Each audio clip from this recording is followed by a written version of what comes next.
Baik, yang ke-19 kita lanjutkan. Wal imanu bi adzabil qabri. Kita iman dengan azab kubur. Jadi kita harus beriman dengan adanya azab kubur. Jadi azab kubur itu fa inna adzabal qabri haqqun. Azab kubur itu hak. Azab kubur itu benar adanya. Jadi azab kubur itu benar adanya. Masih ingat dalam hadis Nabi itu, beliau marra bi qabraini, melewati dua kubur, lalu kemudian beliau mengatakan innahuma yu'adzaban. Sesungguhnya dua penghuni kubur ini disiksa. Dan tidak disiksa fi kabirin dalam perkara yang besar, tetapi disiksa yang pertama adalah amma ahaduhuma la yastabri mim baulihi. Salah satunya disiksa karena tidak bersuci atau tidak bersih dari baulnya. Kemudian yang kedua wa amal akhar, adapun yang kedua yamshi fil ardi bin namimah, karena suka mengadu domba. Maka salah satu cara untuk menghindari siksa kubur itu adalah satu, harus bersih pada saat buang air kecil. Nah, harus bersih. Nah, salah satu sebabnya tadi karena tidak bersih pada saat buang air kecil. Yang kedua apa? Ya, jaga lisan. Yang kedua jaga lisan. Jangan suka mengadu domba. Nah, maka penting bagi kita untuk menjaga lisan, jangan adu domba. Yang ketiga apa misalnya? Ya. Yang ketiga misalnya membaca surat Al-Mulk. Para sahabat menyebutnya suratul mani'ah.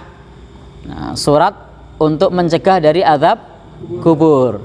Itu diantaranya adalah membaca surat Al-Mulk. Nah, maka ternyata salah satu amalan yang bisa kita kerjakan itu adalah dekat dengan kita. Apa itu? Al-Quran, surat Al-Mulk. Karena memang ada anjuran untuk membaca surat-surat khusus yang punya keutamaan khusus. Dan alhamdulillah teman-teman ini semua sudah pada hafid, insya Allah sudah para hufat semua, sehingga insya Allah akan mendapatkan banyak keutamaan. Al-Baqarah punya keutamaan, Al-Imran punya keutamaan, An-Nisa punya keutamaan, semuanya keutamaannya banyak. Insya Allah akan mendapatkan keutamaan-keutamaan dari masing-masing surat itu. Amin. Baik, jadi kita perlu mengimani bahwa azab kubur itu ada, siksa kubur itu ada. Ya, tidak mengada-ada. Meskipun kemudian nanti dibahas oleh para ulama bagaimana siksanya, apakah fisik atau siksanya ini adalah psikis, jiwanya atau fisiknya. Maka dua-duanya benar. Karena Nabi mengatakan inna fil qabri doqtoh. Sesungguhnya di kubur itu ada himpitan yang membuat tulang-tulangnya remuk redam. Ini menunjukkan bahwasanya siksaannya juga badannya, bukan cuma jiwanya, bukan cuma ruhnya. Nah, lalu apa dalilnya yang menunjukkan psikisnya disiksa? An-naru yu'raduna 'alaiha ghuduwan wa 'ashiyya. Api neraka ditampakkan padanya setiap pagi dan sore. Jadi ditampakkan api neraka pagi dan sore. Ini menunjukkan bahwasanya dia disiksa psikisnya, ketakutan dengan adanya api neraka setiap pagi dan sore. Tunjukkan. Kemudian dikatakan ini adalah tempatmu nanti. Nah, jadi siksaannya ditampakkan, ini nanti tempatmu ketika hari kiamat sudah tiba. Ini nanti tempatmu pagi sore, pagi sore. Nah, kemudian juga terkait mengenai masalah siksa kubur atau adzabil qabri, ini memang salah satu yang bermanfaat adalah doa orang yang masih hidup. Itu akan bermanfaat. Dalam Adabul Mufrad itu ada mayit yang nanti kaget, ayya Rabbi, wahai Rabbku, apa ini? Lalu kemudian Allah berfirman bahwasanya itu adalah doa dari anakmu. Dia dinaikkan satu derajat karena doa dari anaknya. Tetapi ingat, di dalam cara berdoa kita harus ittiba kepada Nabi Shallallahu Alaihi Wasallam. Kalau dalam hadis yang marra bi qabrain, yang Nabi lewat dua kuburan tadi, disebutkan di situ Nabi Shallallahu Alaihi Wasallam kemudian mengambil pelepah kurma. Nah, setelah mengambil pelepah kurma itu dibelah, kemudian diletakkan di satu kuburan, di satu belahan, di satu sisi, belahan yang lain di sisi yang lain. Kemudian beliau berkata, ya Allah, ringankanlah siksanya selama pelepah kurma belum kering. Ini adalah syafaat Nabi. Ini syafaat Nabi. Ini khususiyah bagi Nabi Shallallahu Alaihi Wasallam, bukan merupakan tata cara berdoa. Tidak ada dari seorang sahabat pun yang pada saat itu berdoa membawa pelepah kurma, termasuk yang meriwayatkan hadis. Itu tidak kemudian ketika ke makam bawa pelepah kurma lalu ditaruh lalu berdoa. Itu tidak ada. Itulah pentingnya kita memahami hadis dengan pemahaman para sahabat Rasulullah. Andai kan ini adalah bagian dari sunnah yang kita ittiba dengan beliau, tentu sahabat yang bersama Nabi tadi itu yang akan pertama untuk mengikutinya, kemudian membawa pelepah kurma, kemudian ditaruh, baru berdoa. Tetapi di zaman kita ini banyak orang yang datang ke pemakaman lalu membawa bunga-bunga, membawa kantil, kenanga, melati, mawar. Lalu mereka mengatakan dulu Rasulullah membawa pelepah kurma. Ini kias farik, menyamakan dua hal yang berbeda, ya kan? Kalau kias itu kan harus sama. Lah ini pelepah kurma sama bunga, sama enggak? Beda. Kalau mau sama, kalau mau dikiaskan pelepah kurma ya sama pelepah sawit, masih mirip kan? Kalau enggak pelepah sawit, pelepah apa lagi yang mirip? Ya? Ya, yang mirip-mirip. Pisang ya beda ya. Jadi ya, jadi pelepah yang mirip mestinya. Ternyata enggak. Dan itu adalah kalau kita lihat dari sisi redaksi doanya itu juga sifatnya sementara.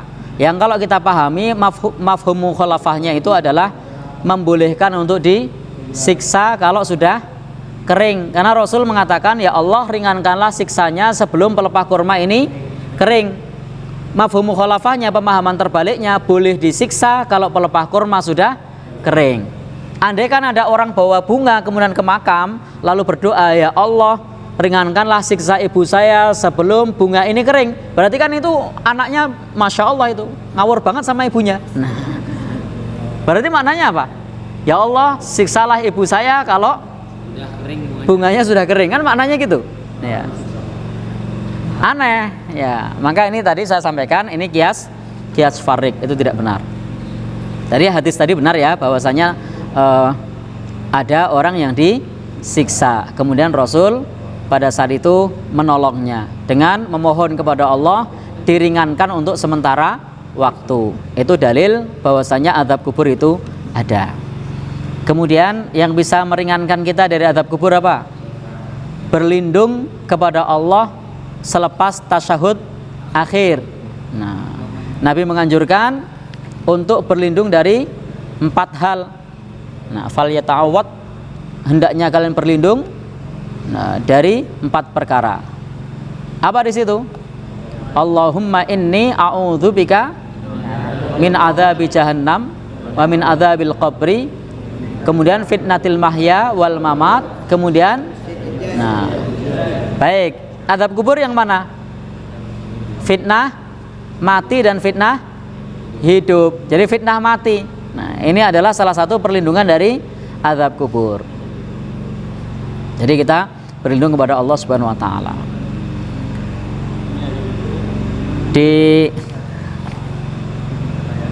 Oh ya, monggo.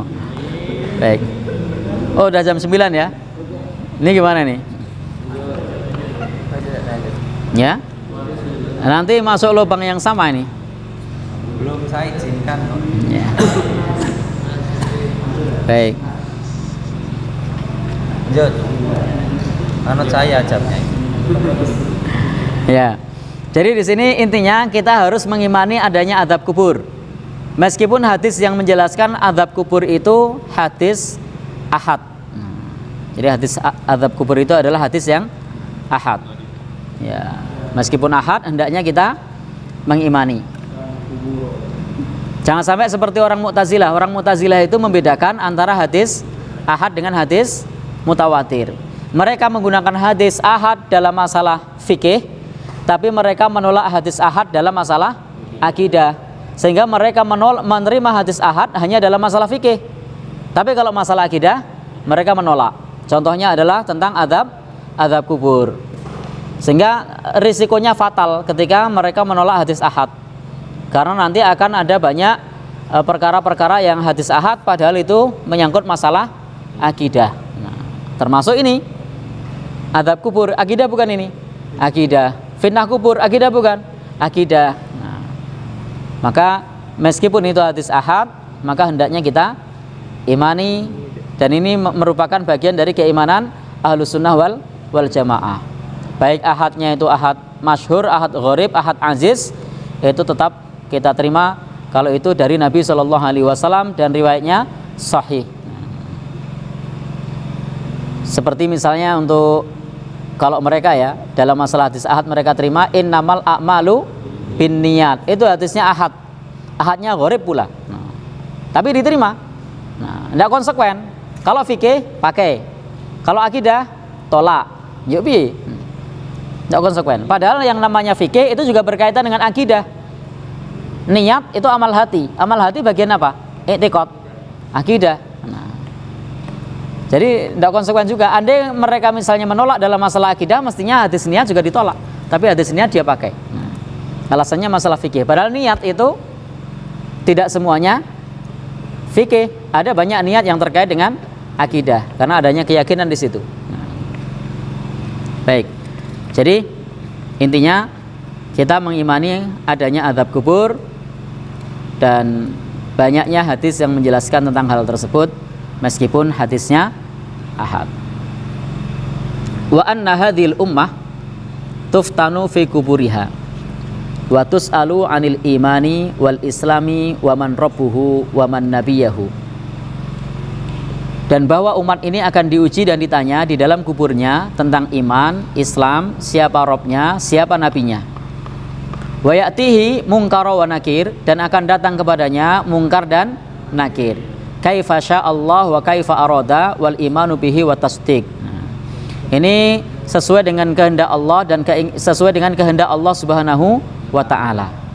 Maka di sini kita imani saja tentang masalah fitnah kubur. Dan ada banyak hadis, saya ada buku itu judulnya Ahwal Maut wal Barzah. Di situ menjelaskan tentang siksa kubur. Ada 20 sekian sebab dan jenis siksa kubur. Yang populer misalnya yang dari Samurah bin Jundub bin Junadah itu, yang populer. Ada yang hafal hadisnya?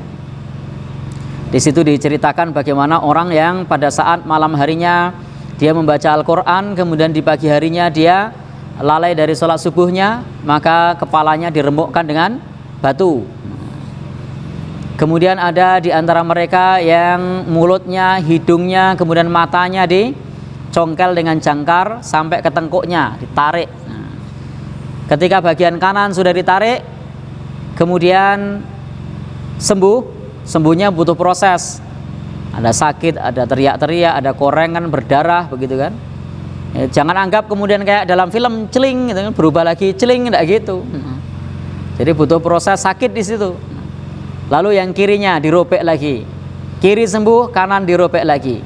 Siapa dia? Penebar hoax. Hati-hati dengan berita hoax. Jadi hati-hati dengan berita bohong. Kalau menyebarkan berita bohong, ini termasuk sebab siksa kubur. Berarti untuk terhindar dari siksa kubur, yang lainnya adalah jaga sholat subuh. Meskipun malamnya baca Quran, tapi kalau subuhnya lalai, nah sebab siksa kubur. Kemudian apa lagi? Tidak menebar berita bohong, karena menebar berita bohong ternyata termasuk sebab siksa kubur. Jadi ternyata banyak sebab siksa kubur itu. Yang ketiga masih dalam hadis yang sama, Rasul menyaksikan orang-orang yang berada di tungku raksasa. Di tungku raksasa itu kemudian dinyalakan apinya, lalu berteriak-teriak. Nah, sampai ketika itu Rasul bertanya kepada dua malaikat yang mengajaknya, tapi malaikat ini mengatakan intolik. Nah, untuk pergi lagi, untuk melanjutkan perjalanan. Tetapi apa? Di akhir cerita Rasul Shallallahu Alaihi Wasallam mendapat informasi. Siapa dia? Dia adalah pemuda-pemudi yang berzina. Dalam kisah lain disebutkan oleh Rasul ketika Mi'raj, ada laki-laki yang diminta untuk memakan daging yang busuk sama daging yang segar. Yang dipilih daging yang busuk, yang ada belatungnya, yang berbau. Daging segarnya tidak dimakan. Siapa dia? Laki-laki yang selingkuh. yang sudah berkeluarga. Kalau yang belum berkeluarga, siksa kuburnya apa tadi? Dibakar di tungku. Kalau untuk orang yang sudah berkeluarga, ditambah siksanya. Apa? Makan daging busuk. Karena istrinya di rumah halal, kenapa cari di luar? Itu daging busuk. Itu diantara siksa kubur. Berarti untuk menghindari siksa kubur adalah salah satunya jauhi zina. Kemudian yang keempat, apalagi yang dikisahkan oleh Rasul dalam hadis yang sama ini, orang yang berenang di air yang berwarna merah darah, lalu di tepiannya ada utusan Allah yang siap untuk melemparkan batu untuk dimasukkan ke mulutnya dijejeli watu, dan dia berenang di air yang berwarna merah darah. Setiap kali dia tidak kuat di tengah, dia ke pinggir, setiap kali ke pinggir dikasih batu. Batunya gede nih, bukan batu kecil, batu sebesar kepala. Muat tidak muat masukkan. Nah iya, muat tidak muat masukkan. Sehingga ketika dia bangun berdiri, dia bangunnya sempoyongan. Maka dalam Al-Quran disebutkan alladzina ya'kuluna riba la yaqumuna, dia tidak berdiri illa kama yaqumul ladzi yatakhabbatuhu syaitanu minal mas, seperti orang kesurupan, sempoyongan. Siapa dia? Pemakan riba. Hati-hati dengan riba, karena konsekuensinya siksa kubur dan juga siksa di akhirat kelak. Itu beberapa kutipan mengenai masalah hadis Nabi yang menjelaskan kepada kita tentang siksa kubur. Demikian pembahasan kita untuk saat ini. Insya Allah dilanjutkan di kesempatan yang akan datang. Kita akan lanjutkan di poin yang ke-21. Insya Allah sedikit kita perdalam nanti di poin yang ke-20 tentang fitnah. Karena ini baru kita bahas siksanya, belum kita bahas fitnahnya. Fitnah itu apa artinya? Ya, fitnah itu ada 5 makna. Ya, besok ya. Ya, besok saja. Baik.